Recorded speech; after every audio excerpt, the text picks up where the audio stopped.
Então, vamos ver as reações orgânicas que são cobradas na prova da Católica. Então, aqui eu deixei um bom resumo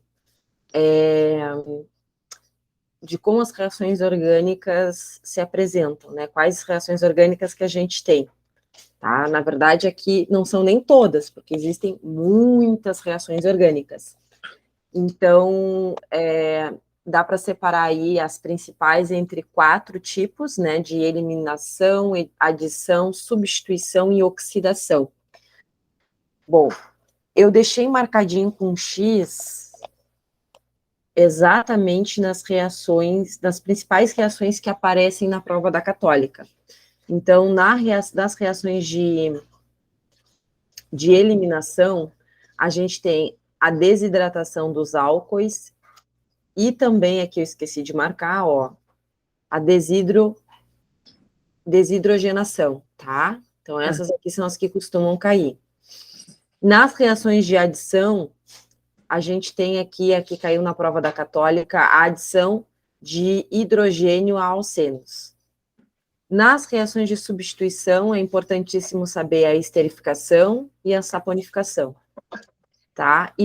E para finalizar, a gente vê aí as reações de oxidação, sendo principalmente importante as reações envolvendo oxidação de álcoois, e combustão vale para tudo, né? Não só pensando aqui no contexto de uma pergunta de química orgânica envolvendo combustão, mas toda a química poderia ser pensada, poderia se fazer uma questão em cima de uma reação envolvendo combustão, tá? Quando eu relaciono as reações orgânicas com a termoquímica da Católica, é importantíssimo a gente levar em consideração, para quem ainda não conhece os exercícios de termoquímica da Católica, levar em consideração que a Católica gosta de cobrar uma lei de Hess, que é onde tu vai fazer cálculos aí envolvendo as reações intermediárias para fazer uma reação global. Ela gosta de trazer esse olhar em cima das reações orgânicas. Tá? Então, na termoquímica, vai vir cálculos, e esses cálculos vão estar dentro de um contexto de uma reação orgânica, ou mais de uma reação orgânica.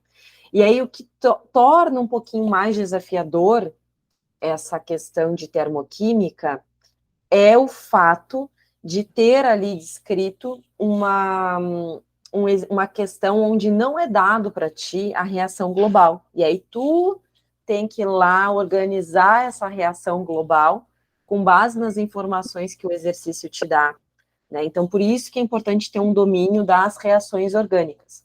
Então, por exemplo, se aparecesse a palavra a partir da oxidação do etanol é formado tal produto, é formado um aldeído, por exemplo. Então, tem que saber exatamente como é que é uma versão genérica de uma reação de oxidação para montar essa reação global, para, a partir disso, levar em consideração o que tu vai fazer na termoquímica com as equações intermediárias dadas no exercício, tá? Então, vamos ver. Vamos começar com as reações de eliminação. Então, eu vou pontuar essas reações que estão aqui e vou focar exclusivamente nas 2 primeiras, que são o foco da Católica, tá? Então, não vou trazer todas as reações envolvidas aqui nesse mapinha mental, vou focar nas que costumam aparecer na prova da Católica.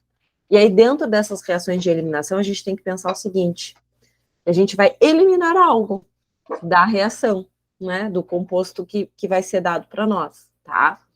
Então, a gente tem aqui a desidratação de álcoois e a desidrogenação. E aqui eu não sei, tá só a palavra desidrogenação. Na prova da Católica, a desidrogenação aparece como reforma catalítica. E já conto para vocês dando um spoiler, ó. Isso aqui vai aparecer lá numa questão de termoquímica da Católica. Termoquímica. Tá? Então, é bem importante o aluno ter noção de que lá na termoquímica vem com força total esse contexto que envolve as reações orgânicas. Então, se a gente parar para pensar na desidratação de álcoois, a gente pode fazer isso de forma envolvendo uma única molécula, né? Então, dentro da molécula etanol, vai ser retirado aí uma água, né? Um hidrogênio e uma hidroxila, que vai levar à formação lá nos produtos da água. Tá? Então, está sendo desidratado esse etanol. E no momento que a gente tira essa água do etanol, numa dada temperatura e na presença de um ácido inorgânico concentrado, como está sendo mostrado ali, a gente forma um outro produto. Nesse caso aí, o produto formado é um hidrocarboneto insaturado, que é o etileno. Tá? Então, tem que lembrar que numa reação de desidratação de álcool, de forma intramolecular, ou seja, dentro da molécula, a gente tinha um álcool que vai acabar virando um hidrocarboneto, tá? Porque a gente tirou daquele álcool aquela hidroxila, que é justamente a parte que representa aí, que caracteriza um álcool para nós, tá? Uma segunda forma de desidratar um álcool é envolvendo duas moléculas de álcool. Então, por isso da palavrinha ali intermolecular.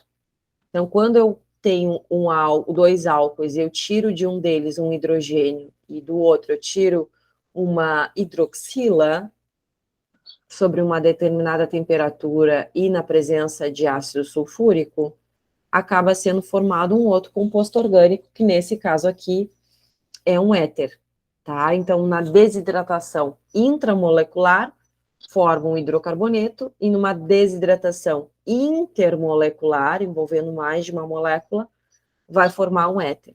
Ali eu deixei no slide que o ácido sulfúrico ele vai funcionar como um agente desidratante, né? Ele vai funcionar justamente para provocar a saída dessa molécula de água da estrutura do álcool, tá? A gente também tem ainda, aqui eu vou arrumar, ó, que saiu erradinho, peraí. A desidratação de ácidos carboxílicos, não é álcool, ácidos carboxílicos.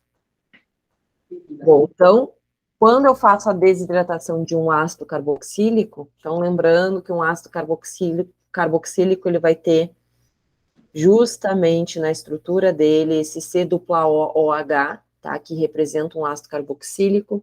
Então, quando eu junto dois ácidos carboxílicos, eu consigo fazer uma desidratação, onde sai o hidrogênio de um e a hidroxila de outro, sobre uma dada temperatura e na presença de um ácido inorgânico, e aí eu formo um anidrido acético, tá?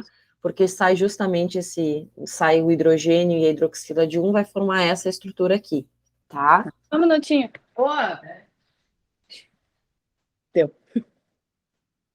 Bom, a gente tem também depois da desidratação de álcoois, a gente tem a desidrogenação, tá? E a palavra hidrogenação já nos remete aí, né, a hidrogênio. Então, a gente já sabe que se eu faço uma desidrogenação, eu vou acabar tirando hidrogênio de alguém, tá? Então, vamos lá ver. Desidrogenação, chamada na prova da Católica de reforma catalítica. Ó, um alcano, então veja, eu tenho aqui um hidrocarboneto, na presença de calor, ele perde dois átomos de hidrogênio para formar o alceno correspondente. Então, aqui eu tenho a formação de um outro hidrocarboneto insaturado. E aí eu tiro o que dessa estrutura? Hidrogênio. Eu formo aí gás hidrogênio. Quer ver como isso apareceu lá na prova da Católica? Ó, lá em 2013. Ó, considerando as equações químicas abaixo, para a formação de um mol de benzeno, a partir da reforma catalítica do hexano, podemos afirmar que ocorre. Então, observa que eu tenho um hidrocarboneto saturado, que é o hexano, E aí eu vou formar aqui o benzeno, que é um hidrocarboneto insaturado, tá? Então, o aluno, quando ele vai se deparar com uma questão como essa, ele não é dado a reação global, só são apresentadas as reações intermediárias, e aí, dentro da termoquímica, quando a gente aplica a lei de Hess, a gente precisa organizar essas reações intermediárias para chegar nessa reação global aqui. Então, o aluno tinha que montar a reação global, levando em consideração as informações dadas no enunciado, que é 1 mol de benzeno a partir da reforma catalítica do hexano.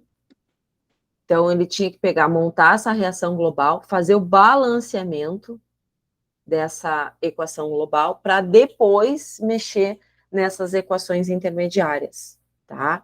E aí, só para recapitular aqui, ó, não é difícil fazer o balanceamento, porque a gente leva em consideração que o hexano tem 14 hidrogênios, o benzeno vai ter 6 hidrogênios, e aí, para fechar os 14, precisa de quantos? Precisa de 8 hidrogênios. Por isso que esse 4 é colocado aqui na frente, porque esse 4 multiplica esse 2, dá um total aí de 8 hidrogênios. Outra dica que eu costumo dar também é que na hora de fazer montar a reação global, a gente não pode esquecer que nas reações intermediárias também vai ter que ter mencionado, vai ter que ter descrito ali, né, os participantes da reação global. Eles podem até estar numa ordem diferente do que deveria estar, né? Mas essas substâncias químicas, elas obrigatoriamente têm que aparecer nas reações intermediárias, tá? Então, para fazer essa questão aqui, precisaria ter um domínio prévio aí de química orgânica, né? Saber como que é o benzeno, saber como é o hexano e saber o que é essa tal reforma catalítica que a gente comentou há pouco aqui, tá? Muito bem. Bom, saindo das reações de eliminação e entrando nas reações de adição, a gente tem 4 tipos. Hidrogenação catalítica, que também já caiu na prova da Católica, justamente com esse nomezinho aí, hidrogenação catalítica, hidratação, hidroalogenação e halogenação. Vamos ver caso a caso. Então, pensando na hidrogenação catalítica, a gente tem um hidrocarboneto insaturado, é justamente o contrário da outra, né? A gente tem o contrário da que eu comentei há pouco, nessa aqui, ó, da desidrogenação. Então, na hidrogenação catalítica, o caminho vai ser inverso, ó. Deixa eu pegar a caneta aqui, ó. Eu vou vir daqui para cá. Eu vou adicionar hidrogênio na dupla ligação para quebrar essa dupla ligação para formar um hidrocarboneto saturado, né? Ou uma estrutura que estava insaturada, eu vou deixar ela saturada. Então, isso acontece aonde? Na indústria, né? Lá na formação da margarina. Então, na indústria alimentícia, para fazer margarina, a gente faz uma hidrogenação catalítica. Então, eu pego ali o gás hidrogênio e adiciono ele num composto orgânico saturado, e aí ele acaba ficando saturado, quebra essa dupla ligação. Então, tá descrito ali, ó, um átomo de hidrogênio de molécula H2 se liga a um dos carbonos da dupla e o outro hidrogênio ao outro carbono da dupla. É importante destacar que essa reação ocorre na presença de catalisadores como níquel, platina ou paládio, formando-se alcanos. Aqui eu também deixei em destaque que a presença do catalisador vai favorecer a adição do hidrogênio, pois facilita a quebra da ligação do gás hidrogênio na molécula de gás hidrogênio. Tá? Então, a gente viu ali a hidrogenação catalítica. Indo para o segundo tipo de reação, a gente tem uma hidratação. Então, o próprio nome já dá uma boa pista, né? Quando eu faço uma hidratação é porque eu vou adicionar água no meio reacional para formar um outro produto. Então, perceba que a gente tem aqui um hidrocarboneto insaturado, fazendo dupla ligação, que na presença de água vai formar um quê? Um álcool. E aqui eu escrevi a palavra produto principal. Por quê? Porque, na verdade, a gente acaba formando mais de um produto, tá? Tem um que se forma majoritariamente e o outro que se forma minoritariamente. Então, vamos ver o que vai determinar, né? Quem vai ser o produto principal dessa reação. A quebra da ligação pi da dupla leva à formação de um álcool, já que um hidrogênio da água se liga a um dos carbonos da dupla e o grupo OH ao outro carbono da dupla. Caso os carbonos da dupla possuam quantidades diferentes de hidrogênio, deve-se obedecer à regra Markov-Nikov.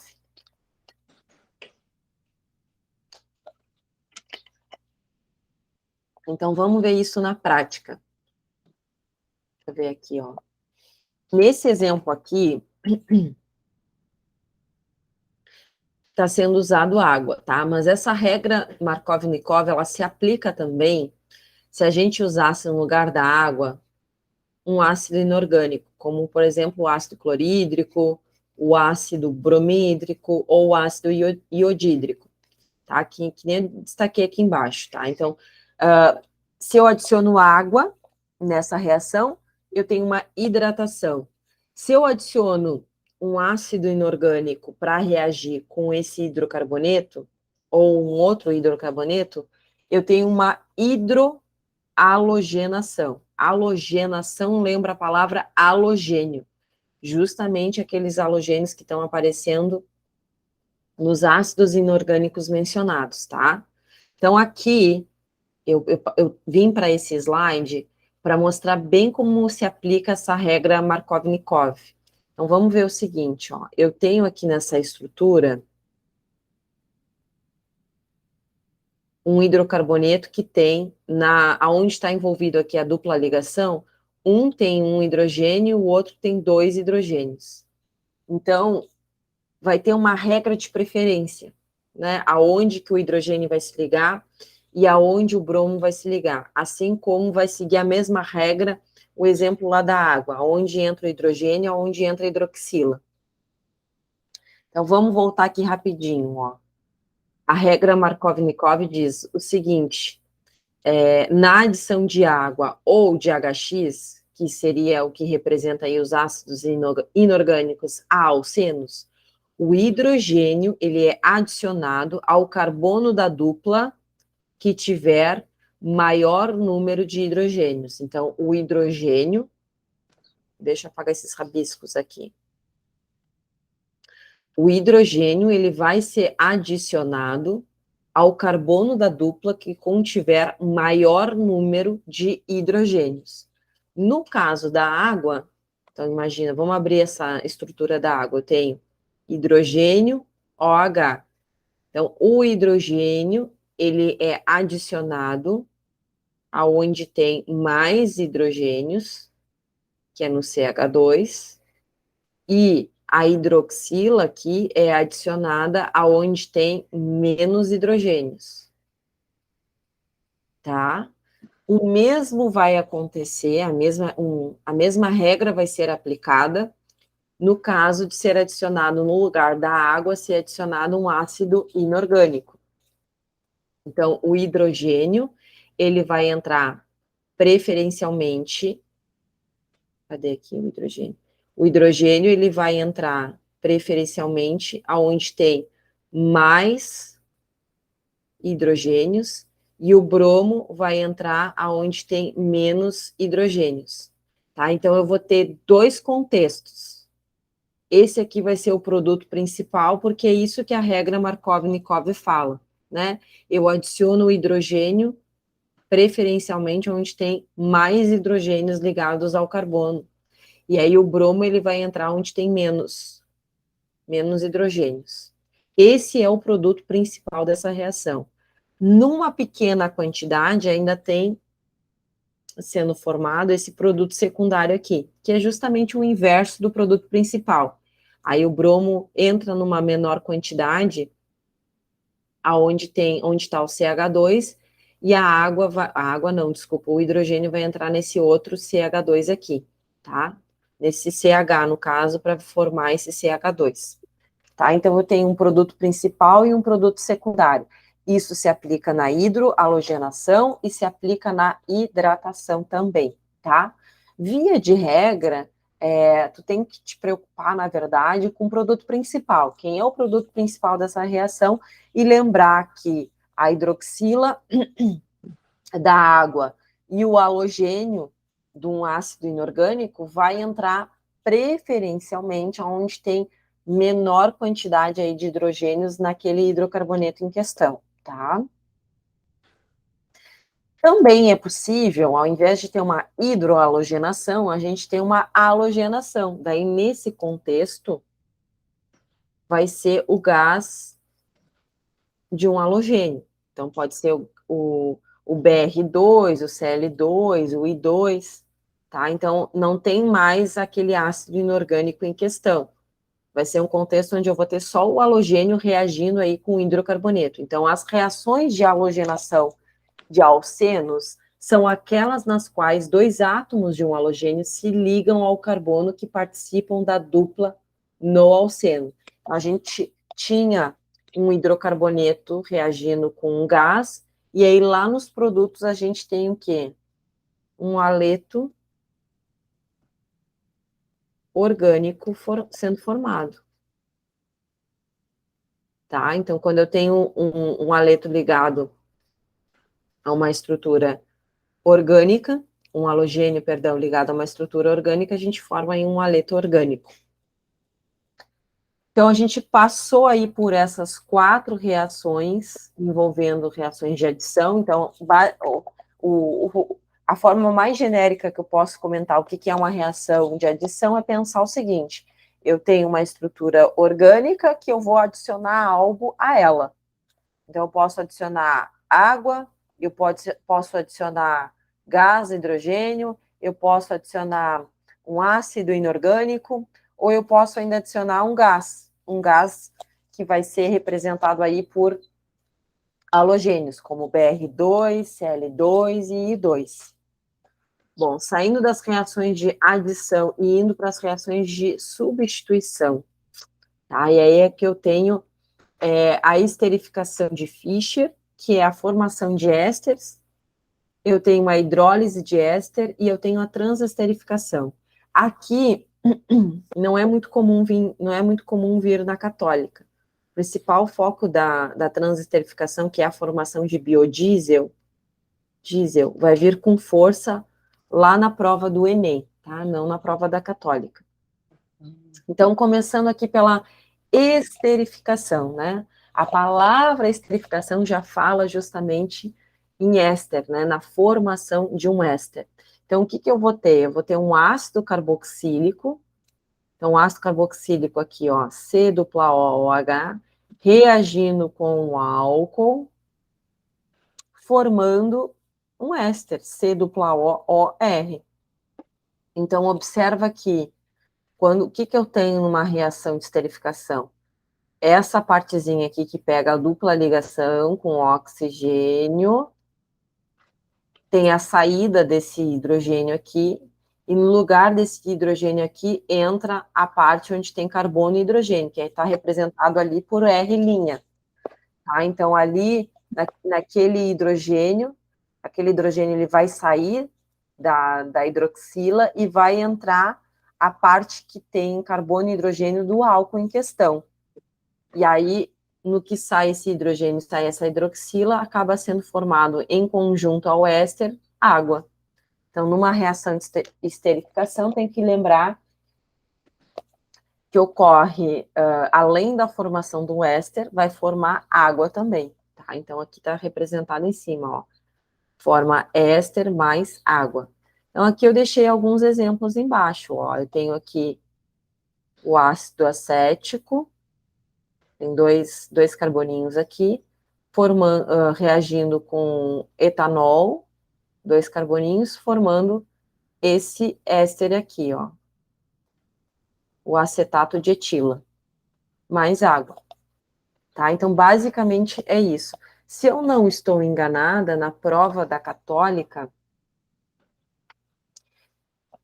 caiu uma questão, isso já faz tempo, uma questão perguntando qual era o produto principal de uma reação de esterificação. Se eu não estou enganada, veio mais ou menos nessa linha a pergunta da Católica. Bom, saindo das reações de esterificação e indo para a hidrólise de éster, tá? Então, vou voltar aqui, ó. Na hidrólise de éster, a gente tem que pensar o seguinte. Deixa eu mudar, vou pegar a cor da caneta aqui. A gente tem a reação de hidrólise de éster em dois meios, em meio ácido e em meio básico, tá? No meio ácido é o que eu vou comentar agora. Na sequência, eu vou falar do meio básico. E é em meio básico que a gente vai ter a reação, que a gente chama ela, né, de saponificação. Saponificação, que é justamente a reação que caracteriza a formação de sabão. Então, lá na prova da Católica também caiu isso. Queria saber, na verdade, qual era o produto principal de uma reação relacionada a uma reação de saponificação, tá? São perguntas bem diretas. Isso que é o bom da prova da Católica, tá? Então, não, a gente não pode esquecer que a hidrólise de éster, ela pode acontecer tanto em meio ácido quanto em meio básico, e aquela que acontece em meio básico é justamente a reação que a gente chama aí de saponificação, que é a reação que dá a formação a sabão, tá? E ainda, para quem é mais ligado, quem se deu por conta, a hidrólise de éster é justamente o contrário da esterificação. Porque, ó, hidrólise, o que significa essa palavra, né? Lise é quebra. E hidro é água. Então, eu vou fazer uma quebra, usando água para isso, de quem? Do éster. Se a gente for olhar a reação de esterificação de Fischer, que eu comentei há pouco, ó, eu tenho que pensar que na esterificação eu junto um ácido com um álcool e eu formo éster e água.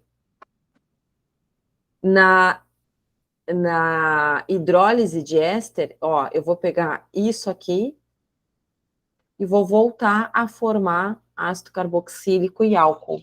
É justamente o contrário. Então, vamos ver, ó. Na hidrólise de éster, eu tenho o éster e a água, que na presença de ácido, então, ó, nesse caso, a reação é contrária à esterificação.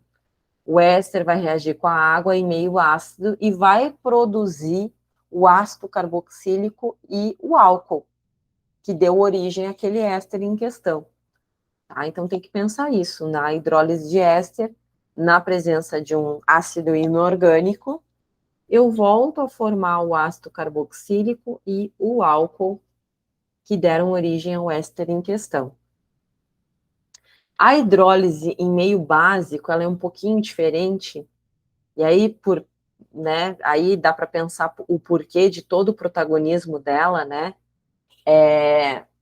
E o exemplo mais clássico que a gente costuma falar, é justamente uma hidrólise de éster, onde eu vou colocar uma base inorgânica, e a base mais usada aí é a soda cáustica, que é o hidróxido de sódio, e aí eu vou ter um éster, e aqui eu não tenho um éster qualquer, né? É importante falar isso, né?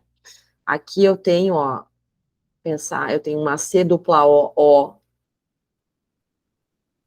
isso aqui é um éster.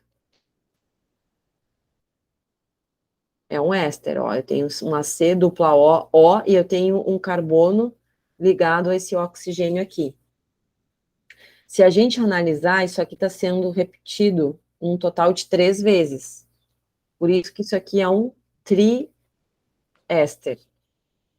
E um triéster é presente tanto em óleo quanto em gordura. Então, a gente pode pensar o seguinte, ó. Nós podemos pegar esse triéster daquele óleo de cozinha que foi usado para fazer fritura em casa e que a gente não vai jogar no ralo da pia, e usando as proporções certas, eu posso misturar isso com a soda cáustica e formar sabão, fazer sabão caseiro. Então, uma das formas de aproveitar esse óleo de cozinha é na produção de sabão, tá? Então, tem que lembrar que no óleo e na gordura a gente tem, na verdade, a presença de triésteres, que a gente chama também de triglicérides ou triglicerídeos, com longas cadeias carbônicas. Então, esse R1, R2, R3 que estão aqui nada mais são do que longas cadeias carbônicas, representadas pela letra R.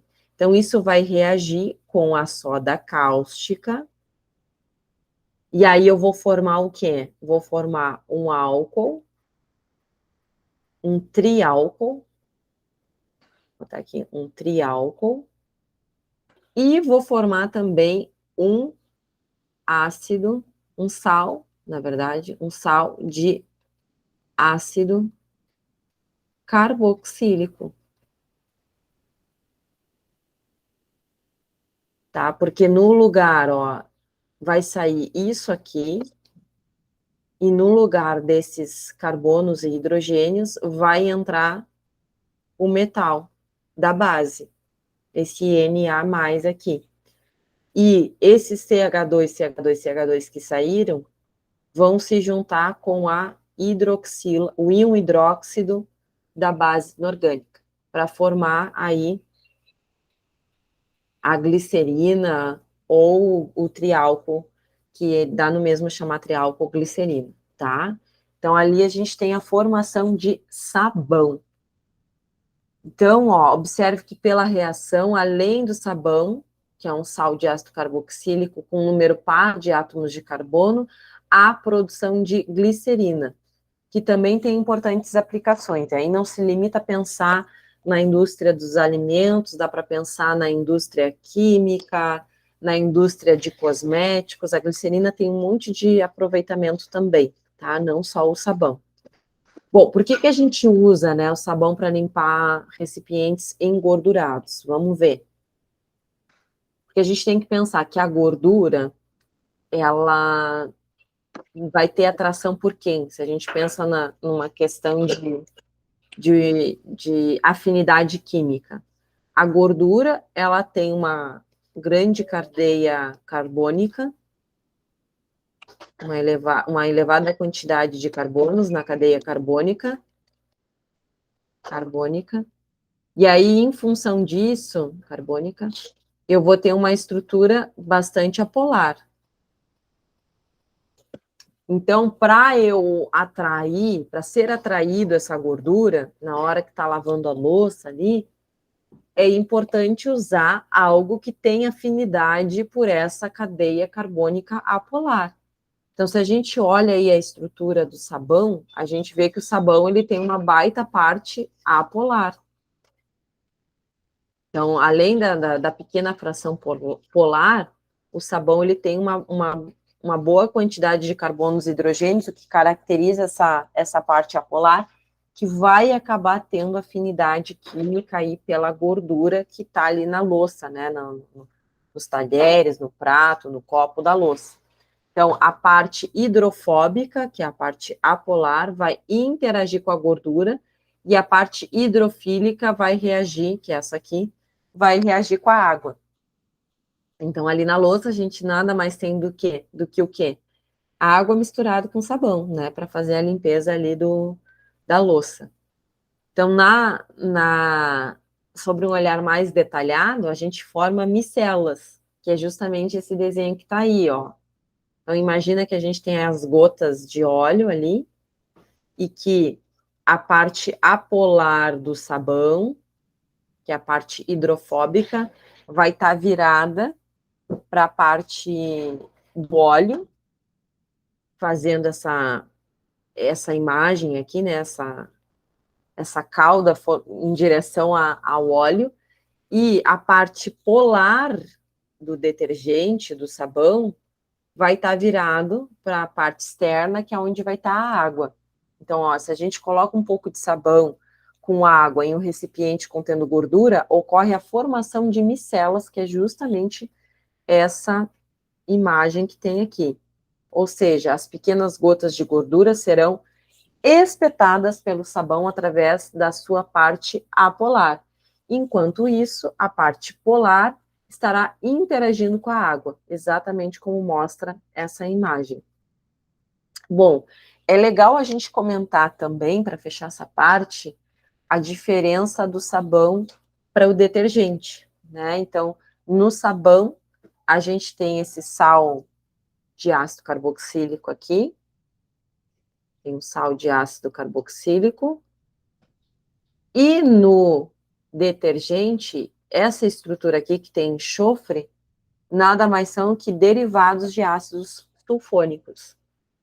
Tá? Então, essa é a diferença. A gente tem grupos funcionais aí diferentes, tá? Mas que no cotidiano, num contexto prático, eles vão cumprir o mesmo papel. Por quê? Porque eles vão estar... São estruturas que vão ter tanto parte polar quanto parte apolar, tá? Então, vai cumprir esse papel de fazer a limpeza da louça em casa.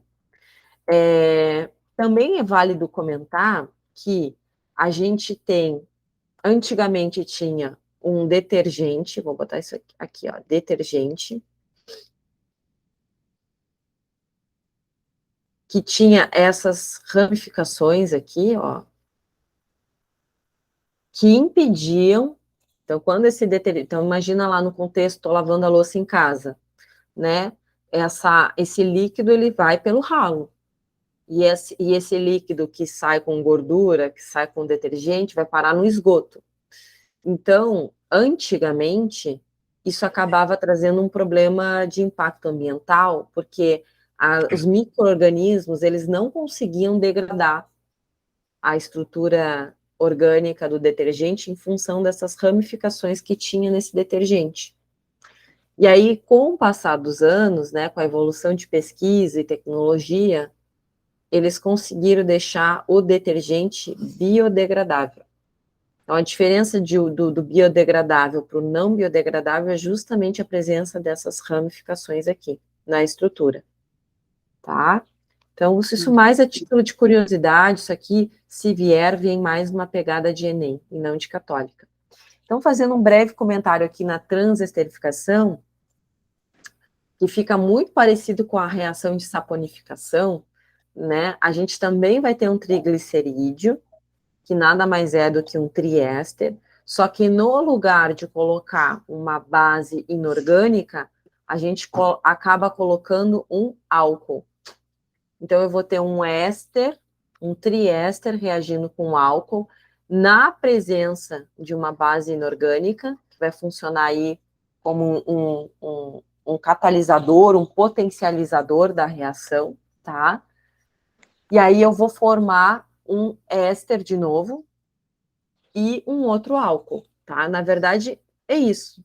Eu vou ter um éster aqui reagindo com álcool nas devidas proporções, formando um outro éster e um outro álcool. Tá? Então, não, por isso que leva o nome transesterificação, porque tu forma de novo um éster e forma aí, nesse caso, um álcool, só que é um éster diferente e um álcool diferente, tá? Isso acaba acontecendo na presença de base e, dependendo do contexto, né? Então, se tu pega, vamos voltar a falar aí do óleo de cozinha usado, né? Quando tu pega esse óleo e tu eleva, faz uma cocção com ele, né? Tu usa esse óleo para fazer uma fritura, tu vai acabar quebrando aí as estruturas, os lipídios ali presentes naquele óleo em questão, né? Então, tu vai formar estruturas menores, vai formar parcialmente uns ácidos graxos menores.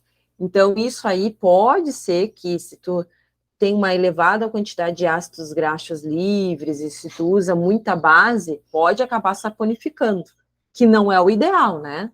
O ideal é fazer nesse contexto aqui, o objetivo é fazer uma transesterificação. Mas se tu usa muita base, tem muito ácido graxo livre, pode ser que isso acabe formando sabão também, tá? Muito bem, para a gente fechar essa parte, a gente tem as reações de oxidação. Então, a gente tem as oxidações de álcoois e a redução de álcoois. Então, vamos ver. Para falar de oxidação de álcool, a gente precisa lembrar o que são álcoois primários, secundários e terciários, tá? Então, ó, quando a gente tem uma hidroxila ligada a um carbono, que está ligado a um único carbono, esse carbono é primário, né? Então, eu tenho um carboninho que está ligado a apenas um outro carboninho, ele é considerado um carbono primário. Então, isso vai se tornar, dentro do contexto de álcool, um álcool primário também. Aqui, eu tenho um carboninho ligado a 2 outros carbonos. Então, esse carbono aqui, ele é um carbono secundário, isso vai gerar um álcool secundário também. E aqui, a gente leva em consideração que esse álcool, embora ele não esteja ligado a nenhum outro carbono, ele também entra num contexto como um álcool primário. Inclusive, acontece algo bem particular com esse metanol, quando a gente oxida ele, que eu trouxe aqui logo na sequência para a gente ver, tá? Além disso, é importante destacar que, dentro desse universo de oxidação de álcoois, já dá para ver ali que só vai acabar oxidando álcool primário e álcool secundário. Álcool terciário, como mostra aqui, ó, esse carbono sendo ligado a 3 outros carbonos, que é um carbono terciário, que vai gerar um álcool terciário, esse álcool terciário, ele não é oxidável, tá? Então, na prova da Católica, caiu algo bem simples. Ele te dava a estrutura eu acho que era de um álcool, e aí tu tinha que ver se esse álcool era secundário, primário e terciário, e ver, a partir desse contexto, qual era o produto que ia ser gerado. Aí ele já trazia cinco alternativas com 5 produtos formados a partir daquele álcool. Então, não era muito difícil, porque tinha que lembrar o seguinte: bom, eu tenho um álcool primário, se eu tenho um álcool primário, eu vou formar esse produto. Se eu tenho um álcool secundário, eu vou formar esse outro produto, que é um outro grupo funcional. Então, não era difícil identificar lá na hora da prova. Tá? Então, falando das oxidações de álcoois, o caso particular do metanol, né? O metanol, na presença de oxigênio, ele forma esse produto intermediário aqui, tá? É um diálcool, ó, tem 2 hidroxilas. Esse composto intermediário, ele desidrata e forma um aldeído. Olha a presença do C-O-H, que, se seguir sendo oxidado, pode formar um ácido carboxílico, e que no final, esse ácido carboxílico em questão, ó, ele vai formar CO2 e água, tá? É muito parecido com o que acontece nos álcools primários, perdão. A grande diferença é que lá no final não vai ter formação de CO2 e água, tá? Então, esse metanol ele é um caso particular que leva como produto final, levando em consideração que acontece todas as etapas aí de oxidação, vai levar como produto final CO2 e água.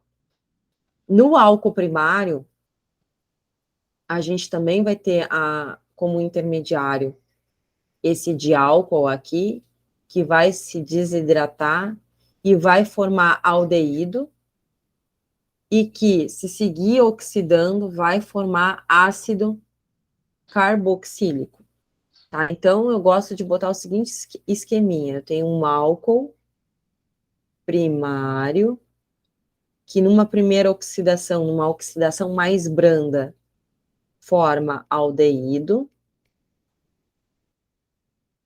e que, se seguir oxidando, numa oxidação mais enérgica, mais energética, vai formar ácido carboxílico. E o álcool secundário, ele forma direto cetona. Então, vou botar aqui do outro lado, ó. O álcool secundário, quando ele se oxida, ele vai formar lá no final cetona. Então, a gente sai do álcool secundário e forma esse diálcool intermediário que sofre desidratação, que lá no final vai formar cetona. Se eu não estou enganada, na prova tinha assim, ó, um 2-propanol. Então, se a gente abrir essa estrutura do 2-propanol, isso na prova da Católica, né? Uhum. Então, eu tenho 3 carbonos aqui e eu tenho uma hidroxila aqui no meio, né? O 2 segue para indicar aonde é que está a hidroxila. Inclusive, o correto não é nem botar esse 2 aqui, né? O correto é botar pro, propan 2-ol, tá? Para identificar esse 2 bem pertinho lá do sufixo ol, tá? Eu não me lembro se na prova estava 2-propanol ou propan 2-ol, tá? Mas essa é a forma, essa na verdade é a forma correta, né? De ser apresentado. Então, eu tenho aqui o que, na verdade? Eu tenho um álcool secundário, não tem? Se eu for parar para pensar aqui, eu tenho 1, 2, 3, 4. Tem o 2-propanol, ou propano 2-ol, é essa estrutura aqui. Esse aqui é um álcool secundário. Então, na pergunta dizia assim, ó, o propano 2-ol, quando sofre oxidação, vai formar 2 pontos. Do A ao E, tu tinha que buscar a opção que tinha qual composto? Daqui eu vou ter quem? A propanona, que é uma acetona. Porque eu tenho que lembrar na prova que o álcool secundário forma uma acetona por oxidação. Bem direta era a pergunta. Tu tens tal álcool, aí tem que ver se esse álcool é um álcool primário ou secundário. E digo mais, né? Tem que ficar claro na questão, se for um álcool primário, vai ter que dar pistas o suficiente para ver se isso é uma oxidação mais branda ou mais energética, né? Mais, uma maior temperatura. Se é uma oxidação mais leve, acontecendo numa menor temperatura, ou uma oxidação mais violenta numa maior temperatura, tá? Porque do álcool primário, tu tem tanto o aldeído sendo formado, quanto o ácido carboxílico. Então, o que a gente tem que esperar da prova da Católica é um norte bem claro nesse sentido, para saber se vai ser um aldeído ou um ácido carboxílico em questão. Tá? Bom, daí, lá no conteúdo programático, tem só é cobrado, só está lá descrito redução de aldeídos e cetonas. Não está descrito redução de ácidos carboxílicos. Então, por isso que eu estou trazendo aqui só um olhar em cima da redução de aldeídos e redução de cetonas. Então, veja, a gente tem aqui, ó, um aldeído etanal. Então, ó, essa C-OH é o que identifica que é um aldeído, que quando sofre uma redução, vai formar o etanol. Então, o que a gente pode pensar, né? O que faz sentido? Há pouco a gente estava vendo que o álcool primário, quando se oxida, ele vai formar um aldeído. Opa, esse acento saiu no lugar errado. Deixa eu botar aqui. Ele vai formar um aldeído. Ou, se for numa oxidação, aldeído. Se for uma oxidação mais energética, mais intensa, vai levar à formação de um ácido carboxílico. Então, isso é o que ocorre da esquerda para a direita, pensando num contexto de oxidação.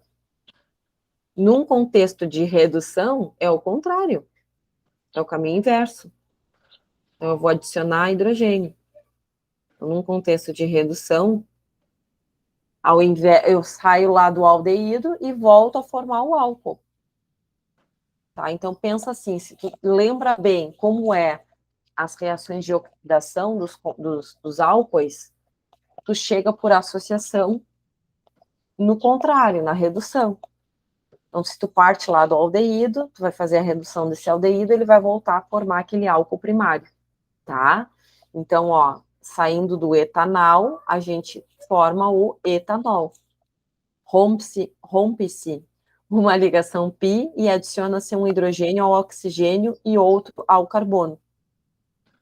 Então, rompa a ligação pi, porque ela é a mais fraca, e aí um hidrogênio entra no oxigênio, e o outro hidrogênio vai entrar no carbono, formando esse etanol.